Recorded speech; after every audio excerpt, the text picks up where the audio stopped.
Thomas Jefferson to James Madison. January 31st, 1800. Dear Sir, I have received your favor of the 17th and communicated it to Mr. Smith. I lately forwarded you a letter from Dr. Priestley, endorsed with a book. I struck these words through with my pen, because no book had then come.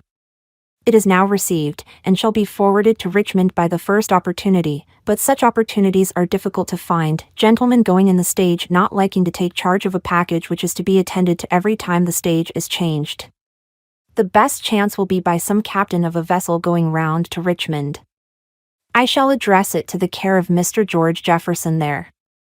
I have lately by accident got a sight of a single volume, the 3d, of the Abbé Barruel's Antisocial conspiracy, which gives me the first idea I have ever had of what is meant by the Illuminatism, against which Illuminati Morse as he is now called, and his ecclesiastical and monarchical associates have been making such a hue and cry. Barruel's own parts of the book are perfectly the ravings of a Bedlamite. But he quotes largely from Wishaupt, whom he considers as the founder of what he calls the order. As you may not have had an opportunity of forming a judgment of this cry of mad dog which has been raised against his doctrines, I will give you the idea I have formed from only an hour's reading of Barruel's quotations from him, which you may be sure are not the most favourable.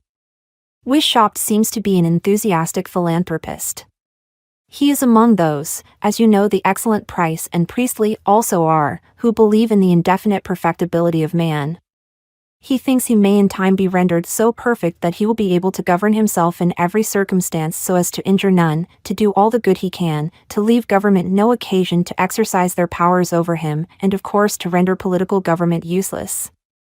This, you know, is Godwin's doctrine, and this is what Robinson, Barruel and Morse have called a conspiracy against all government.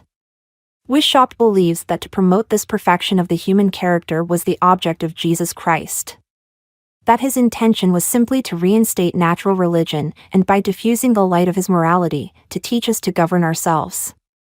His precepts are the love of God and love of our neighbor. And by teaching innocence of conduct, he expected to place men in their natural state of liberty and equality. He says, no one ever laid a surer foundation for liberty than our Grand Master, Jesus of Nazareth.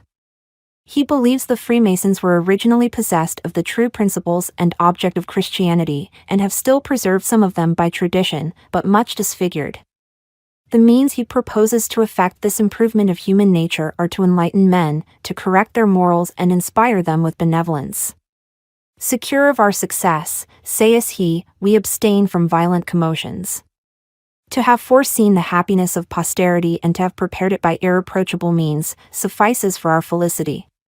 This tranquility of our consciences is not troubled by the reproach of aiming at the ruin or overthrow of states or thrones. As Wishaupt lived under the tyranny of a despot and priests, he knew that caution was necessary even in spreading information and the principles of pure morality. He proposed therefore to lead the Freemasons to adopt this object, and to make the objects of their institution the diffusion of science and virtue. He proposed to initiate new members into this body by gradations proportioned to his fears of the thunderbolts of tyranny.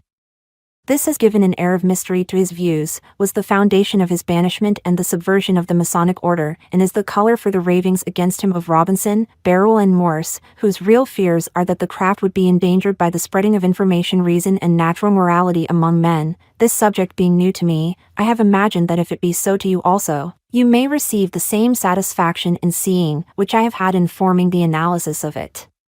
And I believe you will think with me that if Wishaupt had written here, where no secrecy is necessary in our endeavors to render men wise and virtuous, he would not have thought of any secret machinery for that purpose, as Godwin, if he had written in Germany, might probably also have thought secrecy and mysticism prudent. I will say nothing to you on the late revolution of France, which is painfully interesting. Perhaps when we know more of the circumstances which give rise to it, and the direction it will take, Bonaparte, its chief organ, may stand in a better light than at present. I am with great esteem, dear sir, your affectionate friend and servant, Th. Jefferson.